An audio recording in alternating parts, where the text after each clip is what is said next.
hear us now? Okay, good. Awesome. Okay, I'll do the welcome again. Welcome everybody to tonight's CAC meeting. And we're, as just the beginning, we're going to hear from Francisco about translation. Good afternoon, everyone. I'm Francisco Picado from Language Access LLC. And the National Western Authority is offering interpretation for this meeting. If you haven't used this service before, please click on the globe on the bottom right of your screen and select the language of your choice. Buenas tardes a todos y bienvenidos. Mi nombre es Francisco Picado de Language Access LLC y el Centro National Western está ofreciendo interpretación para esta reunión. Si hace el favor de pulsar el globito en la parte inferior derecha de su pantalla y escoja el idioma de su preferencia. Thank you. Thank you, Francisco. Thank you. Okay, we're going to start in the Zoom room. Chris, would you like to introduce yourself? Good to see you, Chris.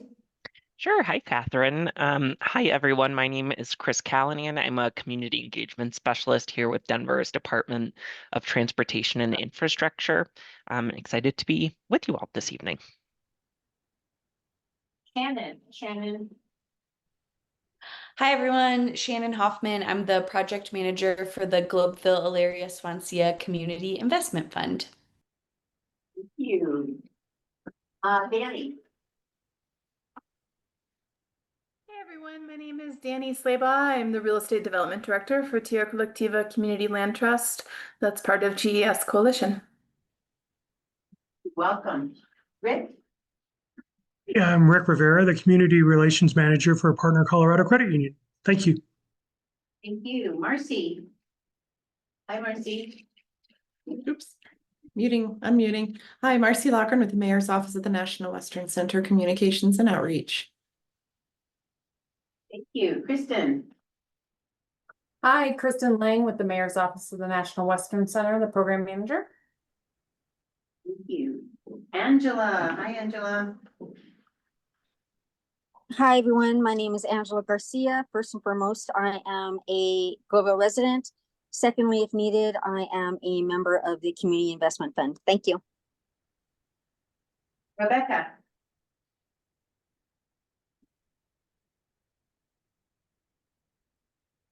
Rebecca Trujillo. You're on mute, Rebecca. Okay. Sorry, I couldn't find the unmute button. I'm Rebecca. I'm a longtime Globeville resident, and I'm also a part of Globeville First. Thank you. AE? I know you're usually in a meeting, AE. And muted. So you see CDPE, that's AE in the back space. She'll come on eventually. She's in a meeting at the same time. Tasia and Calvin.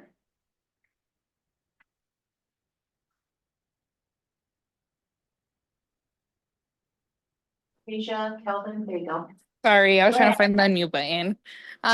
We're Tasia and Kelvin, and we're community members of Nwca. Okay, nice to see you. Rosario?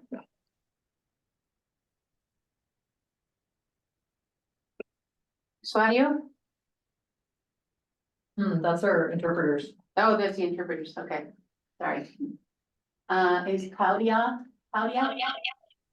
Soy usuario. Soy María Alcalá. Soy miembro de la comunidad. Okay, Maria. Maria Cala, I'm a community member. Thank you, Maria. Claudia? Hi, this is Claudia with Focus Points. Nice to see you, Claudia.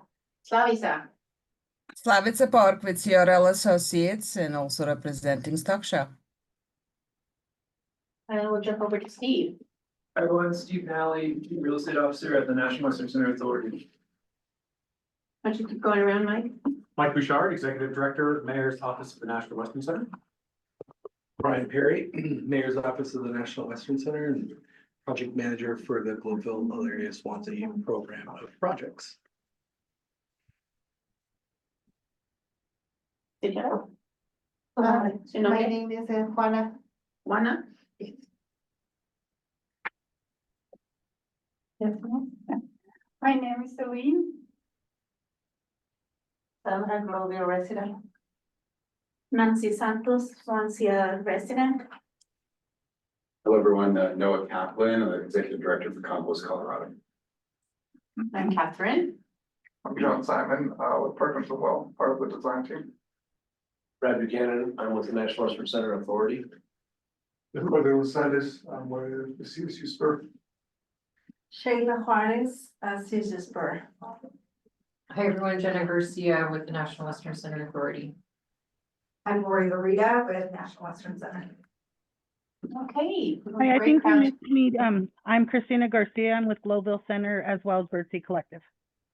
Okay, thanks, Christina. I'm sorry, I didn't see your name up there. I'm glad you're here. Okay, just for a moment, just to remind everybody of the work that we do here at the CAC, if we could go to that next slide. Just to remind everybody that as we work together, we work with respect and trust and openness and transparency. We encourage people to share and to inspire and to be open with new ideas because everybody's voice matters.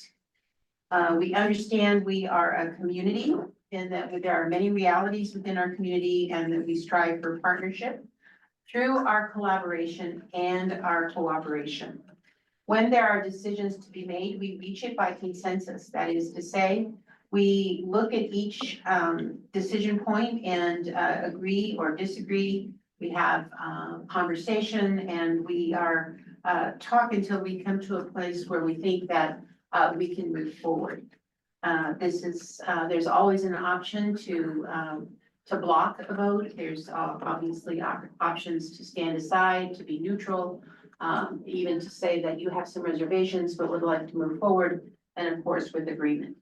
But this decision-making model is used when there are decisions to be made that affect the National Western Center Authority as an advisory committee to the National Western Center Authority. The CAC acts in that capacity to give its best advice as members of the community. So from there, I'll turn it over to Lori. Awesome. So let's go ahead and do updates. We're gonna go with the agenda. It'll be the agenda first. So we're gonna go ahead and have the mayor's office do their update. If Mike Bouchard could give an update, that would be amazing. Great. Do we have slides? Mhm. Oh, do I have slides? Marcy, do you have slides you can pull up? Yeah, yes, I can pull them up. I had sent them in earlier, but I can absolutely. Can you allow me to share?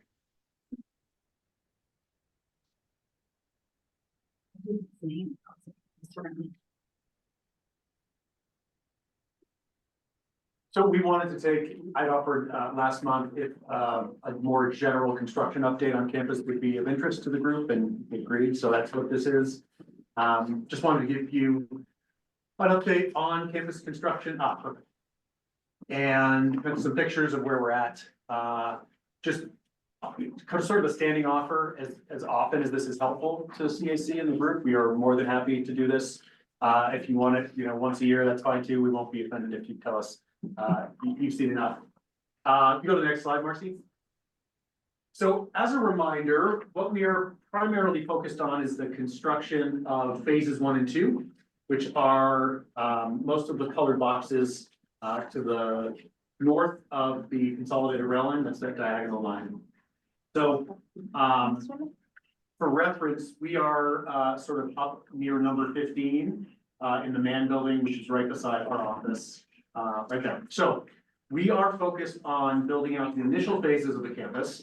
And in doing so, we are building the replacement facilities for the 2 dark gray boxes on the bottom, which are the existing buildings used by Stock Show that we are building the replacement facilities for. So as we complete our buildings, the uses in those buildings will move over to this side of the campus. That's necessary ultimately to unlock the triangle for the redevelopment that we will be planning for with the community starting later this year. So just a quick overview, the major projects that we're actively working on right now are on the side here in orange, the pedestrian bridge, which we'll talk about here more in a minute. Betty Cram Drive Bridge, which is the second bridge over the South Platte River. The Livestock Center, and the Equestrian Center Hotel and Parking Garage, which you know well from Steve's regular updates. And can you blow that up a little bit? It's kind of hard to see. Marcy's sharing right now, Oh, so. can you blow it up a little bit, Mercy? So we can just see it here in the room. Or just put it in presentation mode. There you go. There you go. All right, we go to the next slide. So here's a recent aerial view of the site. So the active construction areas that we're currently working on, primarily livestock center. And we'll show you some more pictures of that here in a minute. We are still doing some miscellaneous infrastructure around the campus, including campus IT and some other things. But that's kind of the big project we have right now. And then from a design and planning perspective, as I mentioned, Betty Creme Drive Bridge and the 48th Avenue Greenway, which will connect right there. That is a project we're working on jointly with Dottie, who is leading that effort with strong support from us. That will be the second bridge, the sister bridge to the 51st Avenue Bridge. It will have matching artwork that matches the David Garcia artwork on the 51st Avenue Bridge, which is People's Bridge of the Sun. The new bridge we're working on will be People's Bridge of the Moon, so it'll be similar flavor with slightly different themes. And then the other major one that we're getting very close to going out to bid on is the pedestrian bridge. So the pedestrian bridge will connect across 3 different rail lines, including BN, Denver Rock Island Railroad, and RTD. And will connect from the RTD commuter rail station on the east side over to that corner right there between Livestock and SYEC. We have completed design and review of that. We will be going out to bid with that project here in the next couple weeks. And we'll likely start construction after stock show next year. Obviously, that's a big one. It's been a long time coming. It's taken quite a while to negotiate with 3 different railroads to get to an agreement to construct this. So we're very excited to make that last important connection across the tracks. Next slide. Do we want to see if anybody has any questions on that one? Oh, sure. Any questions on pedestrian bridge while we're there? I have a question. Yes. Do you guys already have the paintings, or are you guys gonna make the paintings? The art for the second bridge. So we will, they're not done yet. They will be created by W. Garcia when they have full funding for that. He has all the same forms and the materials from the first bridge, but he hasn't constructed or fabricated any of the new artwork yet. Okay, and I have another question. How much it's gonna be spending on the painting? That's a good question. I believe the art for the first bridge was just under $1 million. And I believe that's our estimate for the second one, but I can follow up with you and get you a better cost estimate of that. Okay. Yeah. Any other questions on bridges or pedestrian bridge? Thanks, Mike. Yeah. Okay. So Livestock Center. This is the Sue Anschutz Rogers Livestock Center. You can see a picture here in the lower left, very recent actually.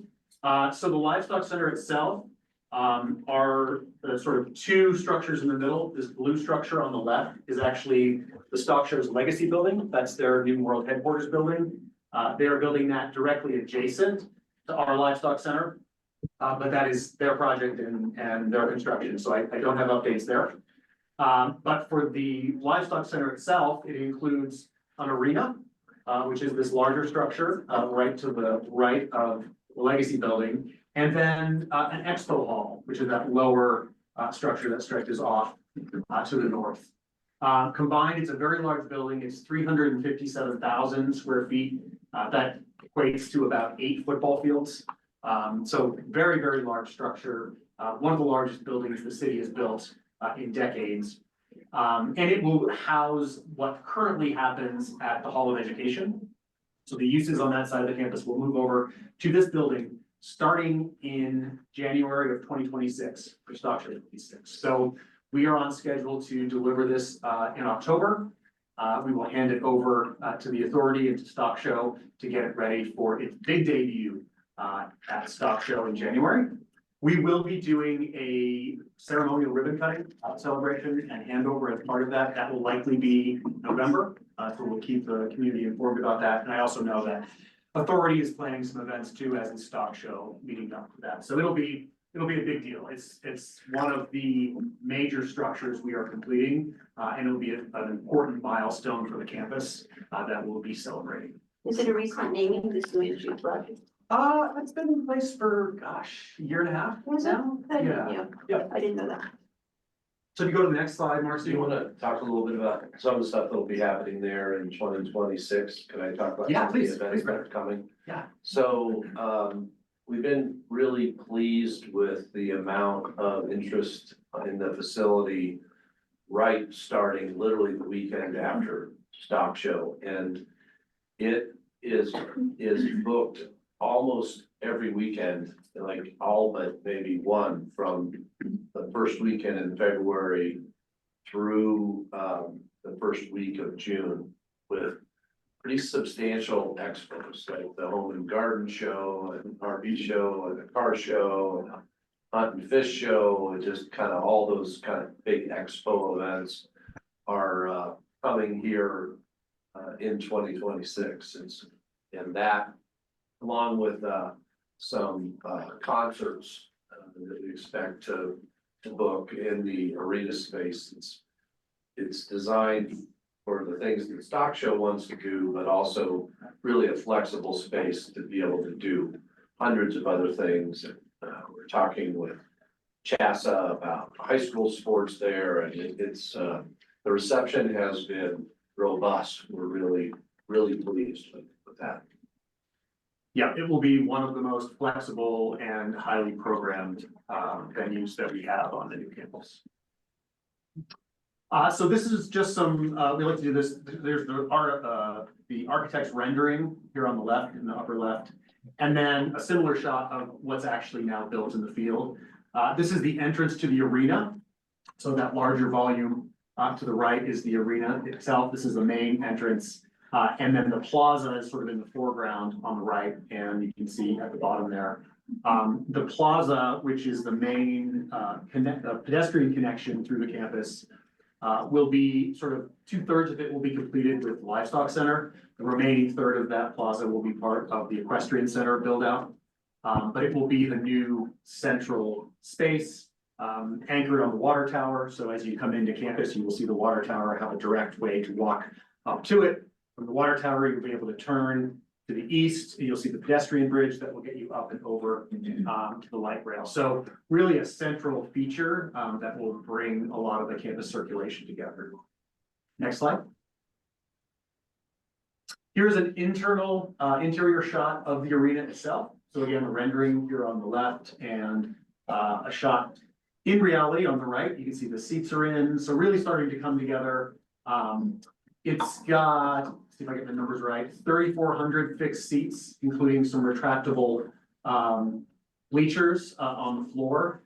And then if you were to do a concert with an end stage configuration, you could get up to probably around 5,000 seats for an event of that size. So again, designed to be very flexible, hosting stock show, and then a whole variety of other events throughout the rest of the year.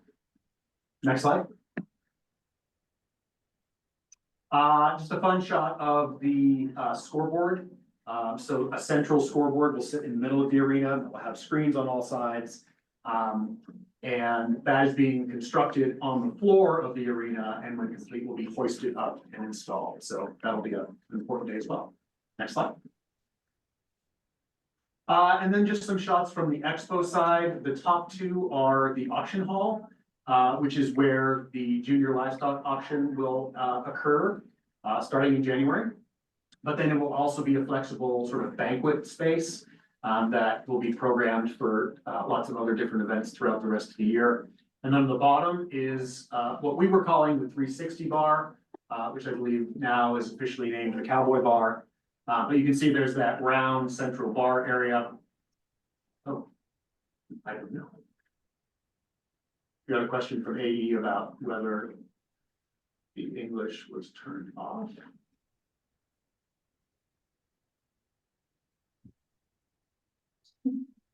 Might be your individual. Yeah, maybe on your end, AE. Is everyone else hearing it in English? No, I'm hearing English. Okay. You might want to, do the globe again, AE. Okay, and then at the bottom, as I mentioned, the bar, you can see there are these two big openings behind the bar. Those open out, big roll-up doors that open out onto the plaza. Really a lot of careful thought to how we integrate inside and outside of the building this big, and have events that can engage that plaza space as well. Next slide.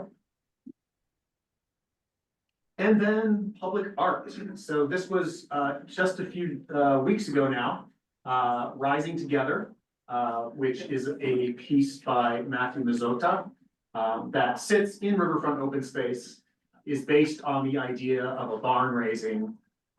It has some great murals on the roof itself by Bimmer Torres, another local artist.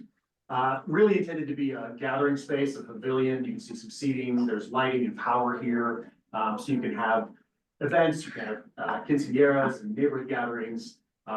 Really intended to be a place for all of GES to gather and engage the river and engage the riverfront open space. Next slide. And then just a quick update on the GES program of projects. There are a couple things that we are continuing to monitor and coordinate. 51st Street alignment. There is utility work underway through early August that will connect over to Washington as well. This is on the west side of the river from campus. Also on the west side, the Globeville levee, phase 2 work. If you've been over there as a pedestrian or a biker, there have been multiple detours. All that information is included on the website and the information that Brian pushes out. That's what this. Yes. That second detour. Yeah, so our effort here is just to make sure we are coordinating all of the different types of construction being led by the city and to the extent possible by other partners. So we know what's happening and we can help minimize impacts to the GES neighborhoods. And then Washington Street, and Chris Callan can talk to this if there are updates, but Dottie is hosting the community advisory group tomorrow, I believe, and another one in August to discuss the Washington Street project in more detail, and they will continue to share updates there. One more slide, and then if there are questions on the GES program of projects, please feel free to ask any detailed questions of Brian. But wanted to also share this. This is a QR code that links to the website with more information and additional links and project info, with more info on all the different projects that we are helping coordinate across the city. I believe that's my update, and we'll open it up to any other questions or folks have. Questions? Can I ask a question about Dottie? Yes. So I have a question. So when, like, I know there's meetings and stuff, but who decides? I mean, if there has to be something, whatever decision, I don't know how to explain it. So when I was living, by 44th and Vallejo, when they did the, ¿cómo se llama? La glorieta,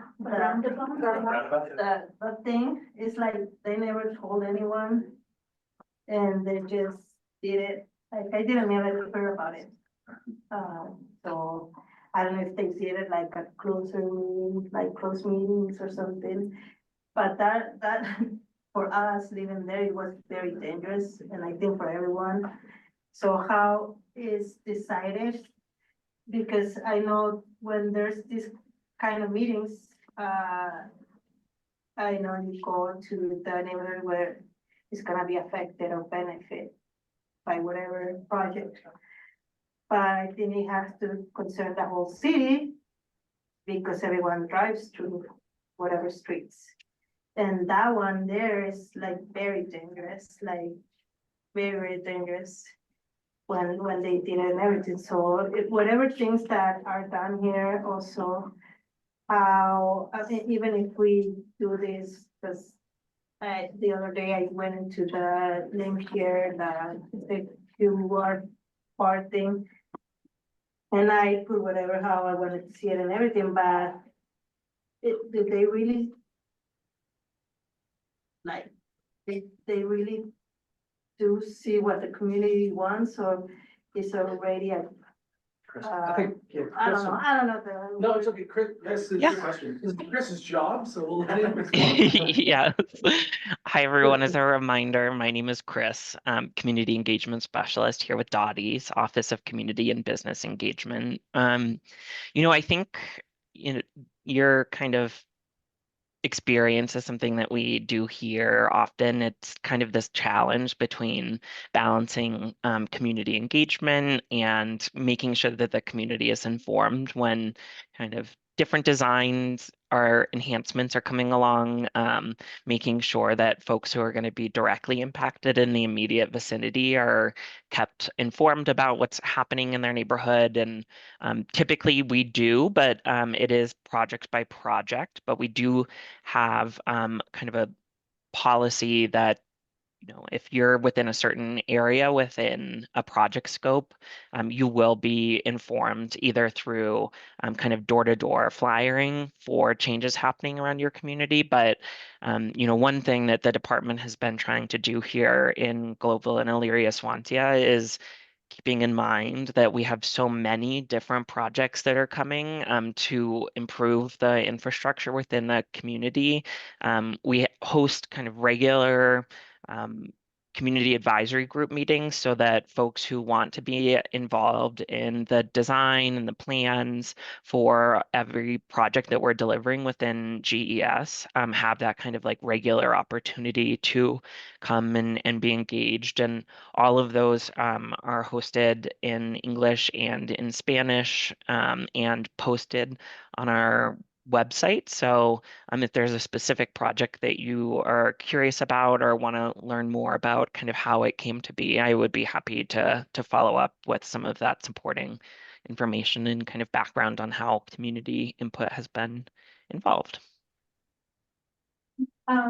Sandra, do you know about the meetings that Chris holds around the committee of projects? Yeah. Nancy, no, I haven't heard of. So Chris, maybe it would be a good idea if you reached out personally to Nancy and to Sandra. Yeah. To make sure they're getting those notices. Definitely. Yep. I'll be in touch, Nancy and Sandra. I did kind of go over some of the from NDSS with Sandra and Nancy. So I think they're just kind of curious as to, okay, we survey the neighborhood, we get feedback, but they want to know, like, is this something that's already kind of set in stone? Is this a process to where even if they get X amount of feedback from the community, is it something that you guys just continue to do? So I think that's kind of the clarification they're looking for.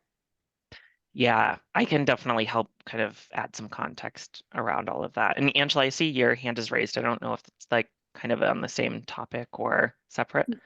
No, it's on the same topic. I would just like to address that I have been on when it was called the Washington Street redevelopment meetings, which is what I still call it because it's easier for me to remember. But I've told Chris and I have told Chris, help me with her name. Beth. Yep. Yes. For years, because this has gone on for years. And I'm like, is any of this really going to happen? Am I going to be alive to see these things happen? And there was a meeting last Thursday, I believe, at Argo Park. And I was more than happy to see that a lot of the things that we have talked about over the years are actually going to come into fruition. Is it going to happen tomorrow? No, it's not going to happen tomorrow. But I see where things are moving. We have to remember this is government. This is city government. It's, we have a new federal administration. That's all I'm gonna say about that. And that affects a lot of the things that happens in city and state government and how things move along. Additionally, nobody expected COVID to come along and throw a wrench into things. Nobody expected Venezuelan sinking sanctuary to come into our city, and that's where monies were having to be spent. So I know it's hard. I know it's really hard to see where changes are going to take place. But like I said, it's been a long time coming, and I see where those things are coming to fruition. It's just going to take a little bit longer. So Chris, I want to say thank you for always listening to me, my texts, my emails, my phone calls to you and Beth. Thank you. Absolutely. Thank- Yeah. Oh, Thank Chris, you, could you Angela. also put the information for those meetings in the chat so people can access them and be able to participate? Definitely. Yep. And just to say, it won't be finished by tomorrow, but the work will be happening tomorrow. Yeah. It's active construction on 51st and Washington utility enabling work for that work is happening. So those projects are moving forward. I have a question. Do you guys already have a plan? Are you guys like going to bring those round bonds that Sandra is saying? Cause I saw some changes on 40th and Steel, by the Bruce Ronald Middle School. I saw that they put some like metal sticks, you know, just kind of when you're gonna turn. But I have seen that there's more accidents now that they have those supposedly like, you know, can cover the people who's walking by. But there's a lot of trailers that goes around there and there's been a lot of accidents, so. Well, on my point of view, I don't want that kind of things to happen more in our neighborhoods. Yeah. There's no roundabouts in the projects that are happening on Washington or 51st that I know of. Chris, do you know of anything? I don't. I will say that this North Denver Safer Streets project that we're currently in design for certain improvements have considered things like roundabouts. So I would love to have either kind of a larger conversation at an upcoming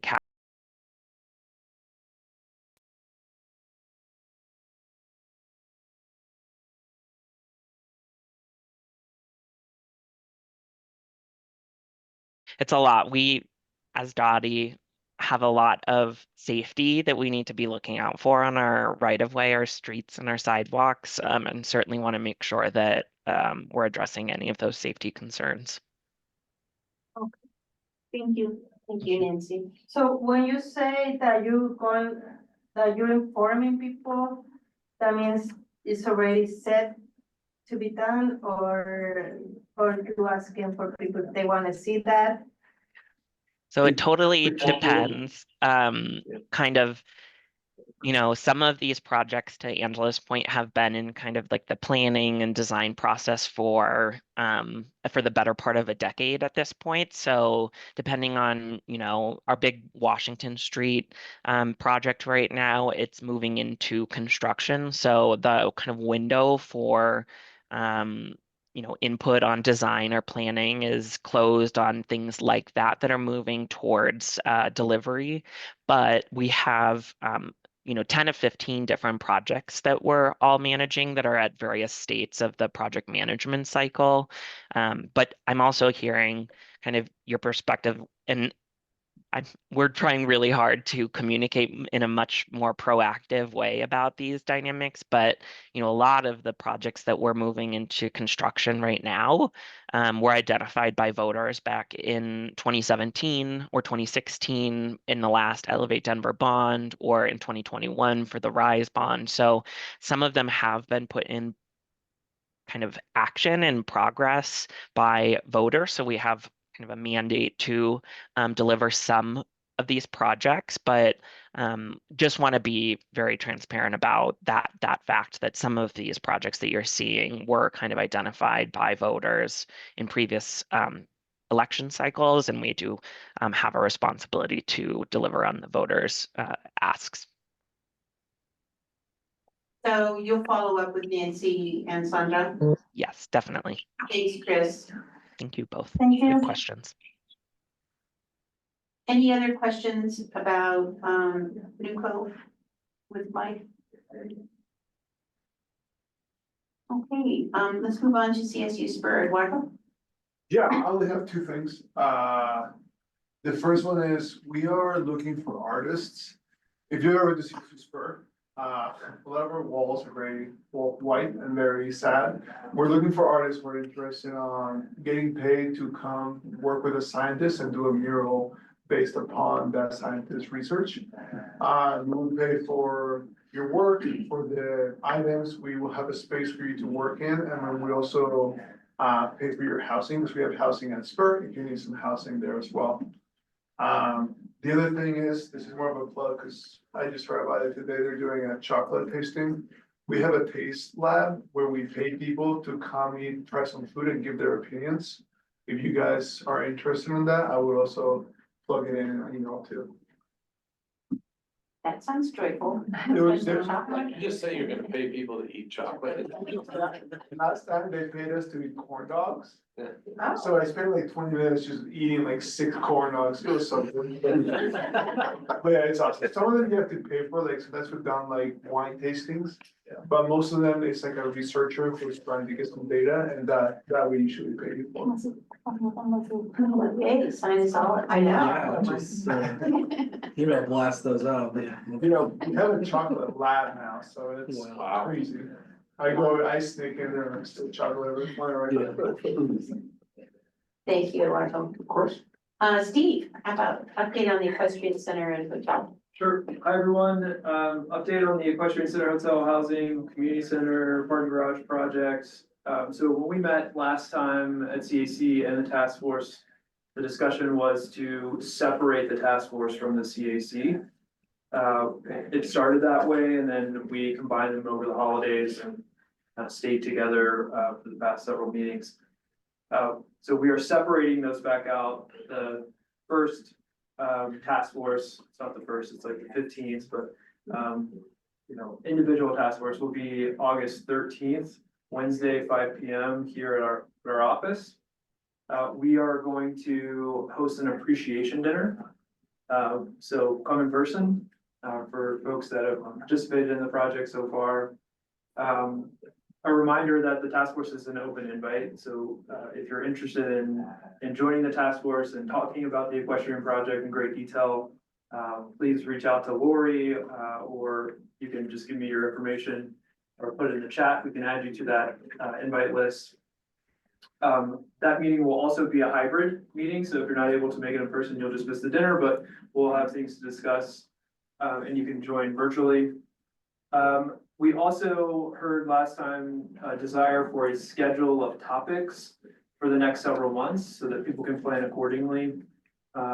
Things that we will be talking about, such as housing, operations of the hotel. What does it mean for the hotel operator to promote local businesses? When can we anticipate design updates, things like that, so that I will be putting that schedule together and sending it out to the task force. I'll also send it out to the CAC. I am confirming some availability of special guests and subject matter experts by topic. So I still plan to send that out before the 13th, hopefully much sooner than that. Again, I'll send it to the CAC. And then the intent of the CAC is to be more of an update on what the task force is doing. So we'll have the 13th. I'll be back here on the August CAC meeting, and we'll share what we discussed. I'll have, a brief agenda item, and I may have some slides. Being the most Nwca finally making a public apology. It's since learned that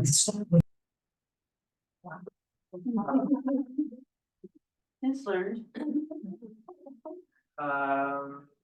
That was a distraction, sorry. I will be providing updates to CAC based on what we do in the task force, so that was the last point I wanted to make. Any questions about any of that? Questions about the project?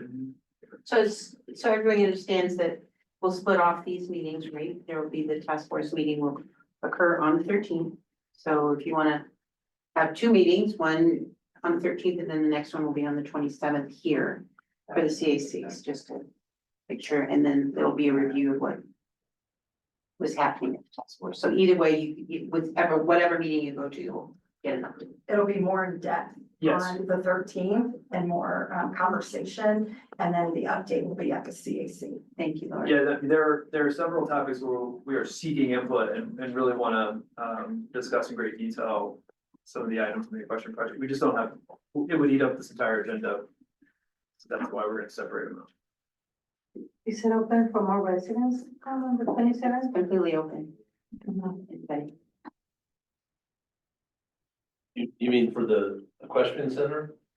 Is the equestrian center on the 13th? The 13th. Equestrian center is the 13th. The 4th is easy. Yeah. 27th. You still want to come to this? The 27th. So is it 27th? No. August 27th. Oh, I guess, That's oh, August. Okay. August. No, not today. We're not quite. Today's 27th. Is it 27th? Guess what's scaring me? Yeah. All right, anything else, Steve? That's it. Okay. Lori, do you want to update us on the community? Yeah, so we have a lot of great things happening in August. Today, I was participating in the GS community meeting, and there's so many activities in August with back to school. So I will be sharing that information out, because there's several, like the rec center, as well as the schools and different programs that are providing great services in August. So I'll be sending that out. We do have our next CAC meeting in August 27th. I put that in writing. And just wanted to reiterate that we will be splitting these meetings. It will have an update on our equestrian center task force information, but it's really just going to be an update. And then Equestrian Center will be happening on August 13th. So I feel like I'm going over the same information. Our event for Denver Days, the 5,000 backpacks that will be given out, is happening on August 2nd. We've got 80 vendors, and we've got several different performances, dancers, and haircuts for kids. But if you are wanting to volunteer as well as just participate in the event, there's still time. We would love to have you there. Please share with your networks. Our goal is to really focus on the GS community and making sure our families are served. We have finally given out all of the Denver Museum Nature Science, and that was the 400 additional tickets that we received. They were all mailed 2 Fridays ago, and families are able to enjoy a free day and also have events for their families. So to date, we've given, and this is without the Denver Museum of Science tickets, we've given out 1,000 tickets. Punk in the Park, we were able to give out over 100 tickets, and we had community members give us feedback that it was a great event and they had, such a great time. So thank you for, if anybody was able to give me feedback, but our goal is to really provide community tickets and focus on that GES community. We've got a few opportunities that will be upcoming, the bare knuckle boxing. It sounds terrible. It sounds terrible, but from what I understand, it is a great event. It's very interactive, obviously, people are getting beat up. And we will be sending out those free community opportunities, but it's worth to go and enjoy. And then we have the Denver Card Show that will be coming up in the end of August. We've got our second Saturdays. Our theme for next month is going to be back to school. And instead of really having a donation of school supplies for the youth, since we've already got the 5,000 backpacks, we're working with Swansea Elementary to do supplies for the classrooms. There's so many teachers out there that have to spend money out of their own pocket to get their classrooms ready and provide supplies that is really needed. So on our markets at the center, we're going to really focus on donations, whether it be Kleenex boxes and toiletries, whatever it may be for their classrooms. And we're going to start sending out that messaging, but that's going to be our focus, is really trying to get the teachers ready for the classrooms. And then we've been really looking at CSU Spur on trying to activate the campus during second Saturday. I feel like the wayfinding has really been giving us a way to let people know if you're outside to go on the inside to really see all the educational component as well as the inside, bring them out, buy some local products, get some food, enjoy. We have a station that we offer free blankets, so if you want to borrow a blanket, borrow an umbrella, you can come enjoy the space and listen to Latin All Stars. I'm doing a plug for you, Armando, and just like really enjoy the Saturday. Yeah, so we've got some great things happening. Coming soon is more details about our partnership with CSU Spur on how to activate October with having the Day of the Dead and having altars and hopefully some costume swaps for kids to really be able to have a free costume or be able to share a costume that they no longer use and give it to somebody that is unable to have. So a lot of great things, and we're really looking forward to. Lori, there's a question from AE in the chat, and Angela has her hand up. Okay. So we'll go to AE's question and then to you, Angela. You see the question? No.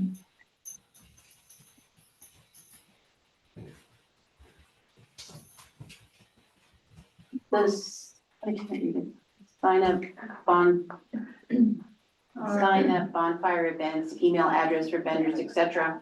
On your screen is still showing People's Market. Wasn't that the change? Updates. Yeah, so I will look into that. We did have a discussion about it on Tuesday. So yesterday, it seemed like so long ago, but I will make sure that that's updated. Thank you, AE, for the catch. Angela, your hand is up. Yes, thank you, Catherine. Lori, I have a question. You mentioned getting supplies for Swansea Elementary. Is there a reason why Garden Place Elementary is not also being included? I mean, they're both schools in the GES neighborhood. They're both highly impacted. They both have a lot of children whose families can't afford and whose teachers can't afford to be able to purchase supplies. No, thank you for that. Lori, can I jump in? So Global First is actually doing a back to school at Garden Place, and National Western has donated to that cause to buy school supplies. Okay, thank you for that clarification, because my heart was starting to rise. No, we try to share the love everywhere. We also will be there this weekend. We are painting the playground over at Garden Place. We're partnering with UCAN, and they were able to pour new asphalt, and then we're doing a painting refresh for the kids. When they come back to school, they'll have a brand new shiny playground. So we're really just trying to alternate kind of the resources that we're giving, that we have. So it's not that they were forgotten, we're just trying to spread the love. All right, thank you. Thank you, Lori. Great report. Any questions for Lori about any of the events? I have a question. Do we have to register for being volunteer? No, I've got you, because you had sent me an email, so you'll be getting information probably a week prior. Yeah. Yeah, so if you want to volunteer, just send me an email like you did, and you'll be set for the day. Oh, okay. And one of the things I wanted to let you guys know, we did not have a We Don't Waste event in July, but we do have one on August 1st. You can sign up for that event on the Thursday prior. So I will be sending that information out, but please, you are welcome to share with your neighbors, share with your families to come on that day. Anything else? Do you have to use the app for the We Don't Waste? You don't. So they just created a text platform, so you can just text. Okay. I will send that out. They just implemented it 2 months ago, but then they were working on some bugs. So I will send that out because not everybody uses. Oh, no. Yeah, there's another app that you have to download, but they did incorporate a text platform where you just text the phone number and then they'll ask you that information on where, like what time and where you want to sign up for, but I will send that out as well. Was there a video that you were going to show? I will send that out. Oh, okay. Yeah, I will send that out. Yeah, so if you want to come to Garden Place, we will be there from 10 to 2. We'll start setting up around 9, but we'll have painters, there will be free food and some, we'll have Latin All-Stars play music and just really try to bring together all of the kids to enjoy the new painted playground. I have a question. For the tickets, so Nancy was saying that when you send tickets, you can never open them. Yeah, remember that I told you that once you send me tickets, but I couldn't open them, it just says that it was not found. Oh. Yeah, you sent them by email. I told you like a month ago, I think. Okay. For the Denver Museum or No, specifically all of them? Yeah. All of them. Okay. Yeah, I'll look into it. Yeah, we started doing a sign-up sheet just so we can really collect it and then close it, because before we would send out a text, but then we could never close it. So then people were still trying to request tickets, and then I felt bad because we had already been out of the tickets, but I'll check on that. But yeah, and if you ever receive something, you can always just email me or text me and just say, hey, I really want these tickets and I'm not able to, and then it'll prompt me to try to find it, try to troubleshoot, but as well, make sure that they're playing for you. Oh. Thank you, Nancy. Thank you, Lori. Yeah. And also I want to say that please go support Patty Juarez. I know her, she's one of the fighters and she's really good. She was one of my students in art therapy, so. Is it interesting Yes. It is? Well, she used her art therapy to. Yes. Make a business out of it. Yeah, no.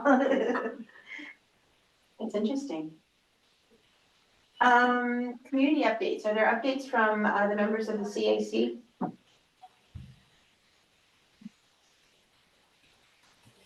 I can provide one. Sure. That I think a lot of people are interested in. I've been working on a lot of soil testing stuff with Elizabeth Ryan at CC Spur. And we did 7 samples across Globeville. And we also did a side-by-side of a rapid lead test with a very comprehensive test. And needless to say, I think that we can just say that they're not safe. So we're just going to not listen to the EPA by saying that it's fine, because it's not.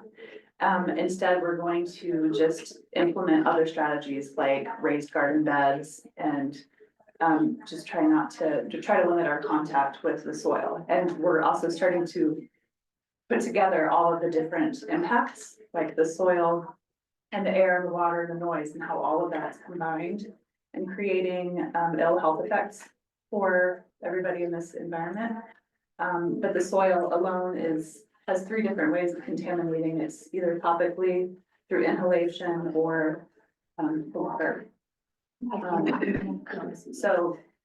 What were the top metals and So a lot of bad these. stuff that you found in the test? Sure, so I didn't get a full breakdown yet of all of the numbers. I actually asked to wait for the students' full PowerPoint presentation to see all of it. But I could get access to all of the numbers. Everybody talks about lead, and actually arsenic and cadmium are some of the higher numbers. Yeah, but there are some lead numbers that are, like the EPA says that if it's between 100 and 200, it's considered toxic, dangerous, needs to be addressed. But other people who are gonna do remediation say that if it's above 4, it needs to be managed. So the average number out of the 7 samples that we got with just the rapid test was much, much higher. And we had numbers that were even in the 300s.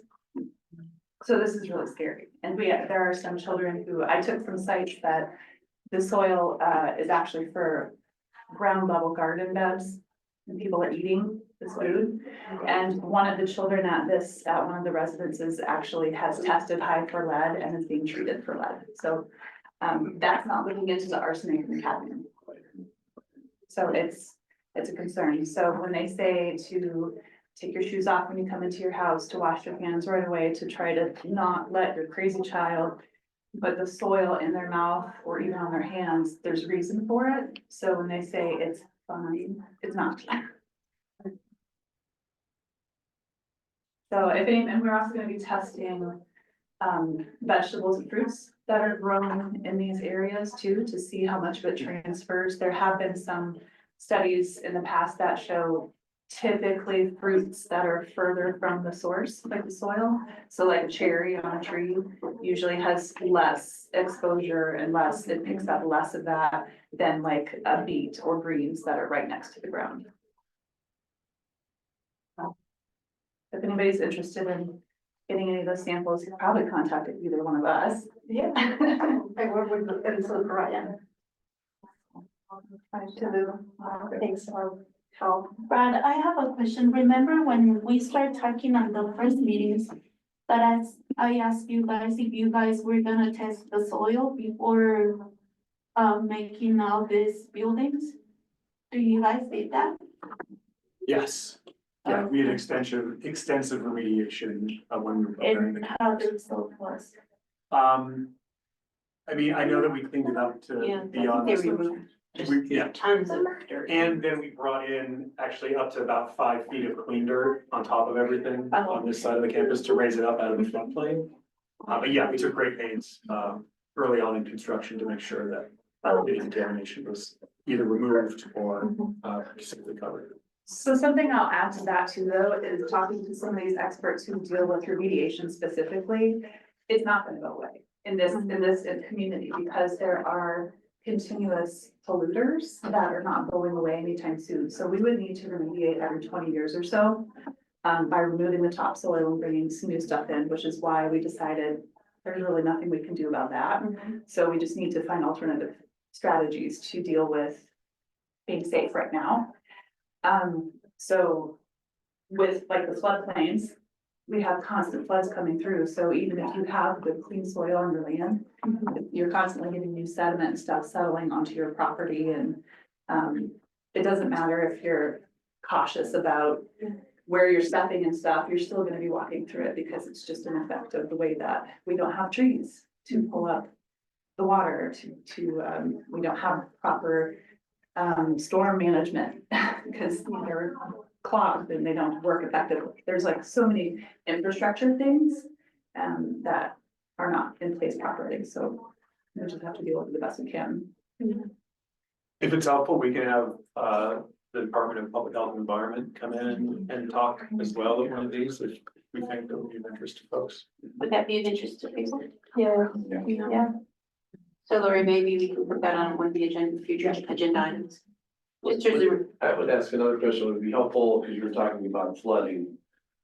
I know I am not up to speed on where the levee work is at. I know it's happening. Or maybe Chris may have an answer on that. I don't know if that would be of interest to this group or not, but it affects so much of this community and where we are in terms of the flood. Yeah. That and flood mitigation. the 48th Avenue outfall or whatever that is also going to help a whole lot. Yeah. But they're not here right now, so. Hey, Chris, do you want to talk a little bit about that?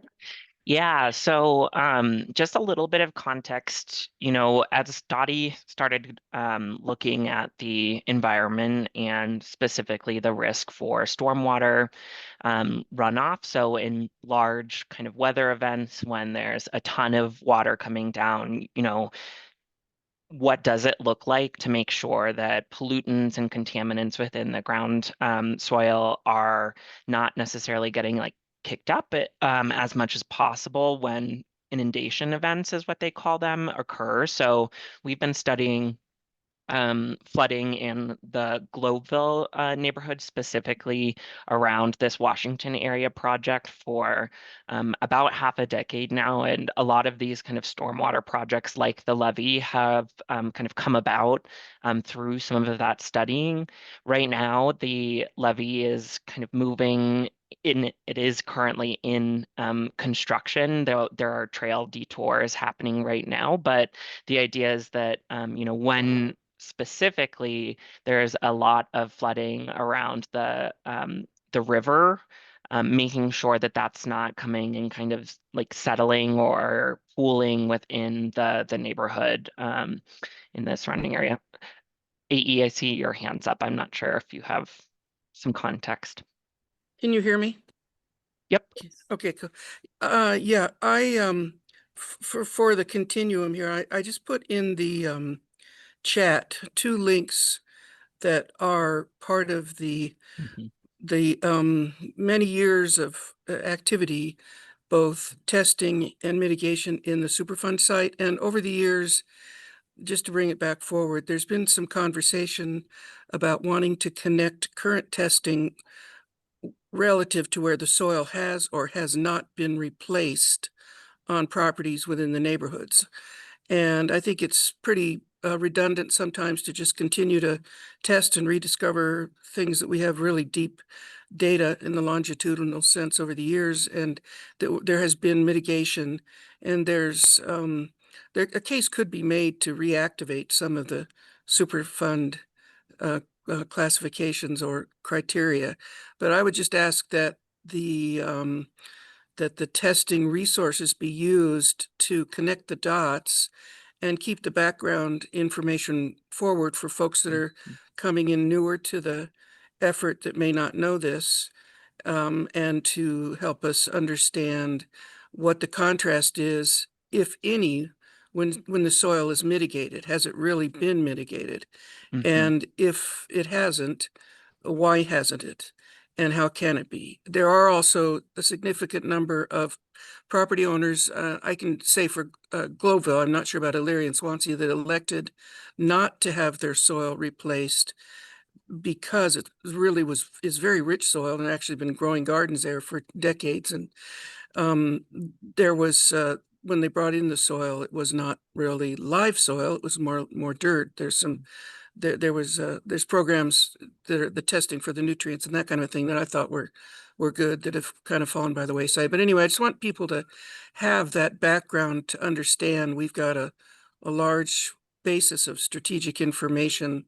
This is a long story, and we might be spinning our wheels a little bit to just haphazard or just to randomly be testing soils and repeating the program. So just as background and strategy going forward.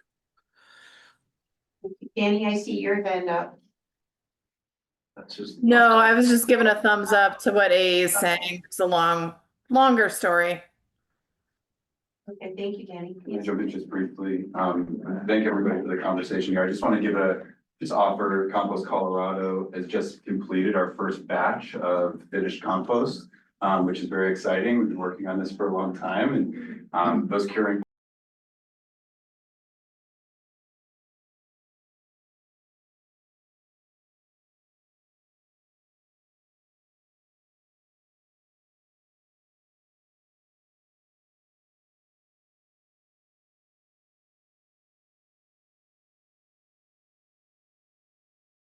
excited to be launching that in August, and it'll take some time. These machines are not massive. It's very exciting that we're able to move materials so quickly, but we will start to see some really exciting opportunities for the community to come and gather this stuff and use it to grow their food.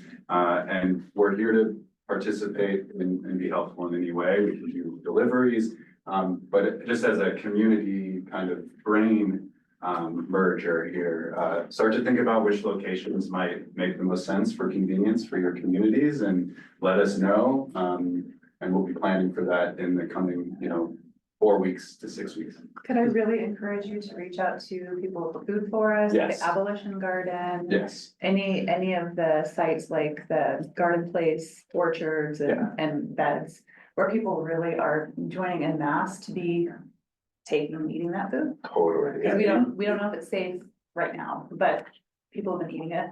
Totally. Yeah, and I'm in communication with Anna over with the GES Coalition. And yeah, love, I think that's gonna be the first site. Well, Abolition Garden too, they do really good things. Maybe we can connect. I'd love any lists of contacts. What I think it was kind of interesting this weekend, so we had 3 days of concert here this weekend in yards. And all that waste went to your facility, which is right here on this site, and is making that compost. So all that waste turns into soil Yeah, and if anybody would like amazing work, kind of see some of that, I would love to organize as many tours as possible. Yeah, it's pretty cool what might happen right here on campus, what is happening here on campus. Can I ask you a question about, are you guys, I heard somewhere that you guys are using biochar. Is that We do have some biochar. What are your thoughts about the safety of that? Because I've seen some preliminary studies there. There's no way to do like a long-term study on the manufactured stuff. Yeah. But the preliminary studies are showing that it can actually be more toxic than beneficial. Is that right? I would love to see those studies. Okay. Yeah, please share those with me. Okay. As I understand them, and not necessarily the composter, we got compost direction from my staff. They'll be the ones to talk to more specifically, but my understanding of biochar is it's a really remarkable carbon bulking agent that it really helps to neutralize potential toxins and to also just increase the overall carbon sink that the compost provides. And that allows for just a whole host of valuable kind of features, right? That's going to be more water retention, that's going to allow for healthier kind of biospheres. But if there's things that we should know about and be aware of as we kind of source that, please share. I'd love to know about that too. Yeah. What, is the compost gonna be free or is there a charge for it? Yeah, so we guaranteed 10% and up to 20% of what we're producing over there is donated directly to the immediate community, so we're talking GS. The rest of it is sold. And we obviously the National Western support here will be producing kind of like a co-branded product that will help to remediate gardens and landscapes all over the metro area. Do you have any idea what your yard price is yet? We're working on it. So this is still early stages. We appreciate everyone's patience as we ramp all of this up. These machines launched basically beginning of May. It took us about 6 weeks to fill them. They're on 14-day cycles, take out about, a couple cubic yards of these machines every day. And then they need to cure for a month. So you can tell we're like right now, finally ready to consider spreading this and sharing it. But this is a process that will take some time as we dial in the operation. I'll be attending these meetings and we'll be happy to give updates on an ongoing basis. Thank you. Any other community updates?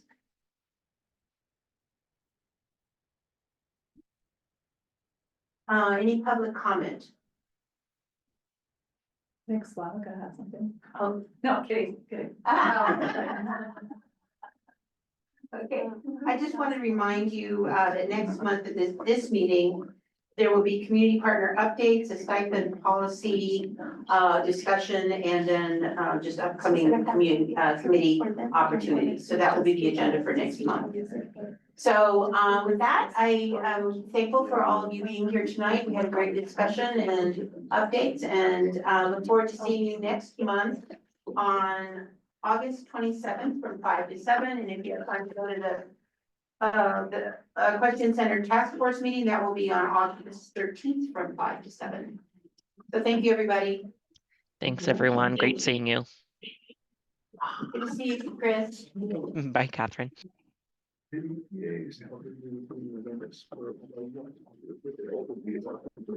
you.